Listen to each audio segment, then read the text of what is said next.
Now, did you know there is a rule in the Code of Jewish Law that if someone were to fall asleep in the middle of the Passover Seder, when they wake up, they have to start all over again with the first cup and all four cups and the matzah and the maror and the sandwich all over. Now, you're probably wondering how come you haven't seen that done practically.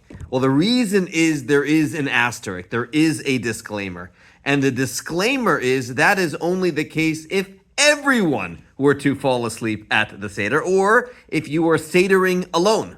But in the event, if you fell asleep at the Seder and there are other participants still going ahead with their Seder when you wake up, good news, you can continue exactly where you left off in the Haggadah and continue your Seder. Now, this is learned out of a verse in the Torah that says you have to have the Seder night b'vayit echad, in one house. You can't go Seder hopping, a little matzah here, a little maror there, a little cups there. No, it's got to be done as a proper meal in one house. And from there, they also extend that. It has to be in one sitting. You can't fall asleep in the middle. But again, with the asterisk that if other people are continuing their Seder, you can resume. Now, if you ask what happens if everyone falls asleep, we got bigger problems, I guess, in that scenario. Now, this is a technical law in the Code of Jewish Law. But the Rebbe explains this spiritually in one of the most profound ways that I think about every single Passover Seder. Because in a sense, one can look at all of Jewish history as one long Passover Seder. You know, at the Seder, we have our high marks. You got the brisket and the matzah balls and the four cups.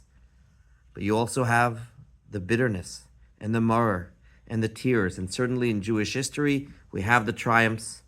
We also have the tragedies. And we have been on this journey ever since Am Yisrael was born. Ever since really Abraham and Sarah began the mission of the Jewish people until the time of Mashiach. It is one long Seder where we have a mission and a purpose to fulfill. Sadly, throughout all of history, there have been times that some Jews have fallen asleep, so to speak, at the Seder table. They've lost interest. They've chosen to opt out. Other isms have gotten their interest more often. This is to no fault of their own.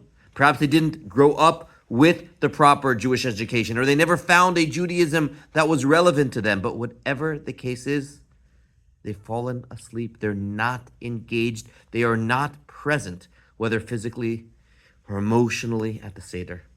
And that's a problem. But comes along Jewish law and tells us, yes, it is a problem. But you know what is the solution? As long as there are other people who are continuing the Seder, and they are continuing the Jewish journey, and they understand what our mission is in the world, and continuing to observe Torah mitzvot, being a light amongst the nations, fulfilling why there is a Jewish people in the world, the Seder then continues.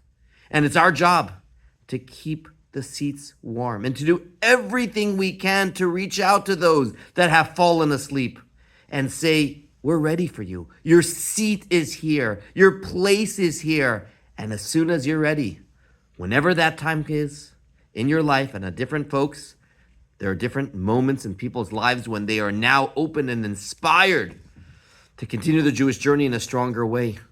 The place is ready for you. And that is the job of all of us who are listening to this and engaged in their Judaism.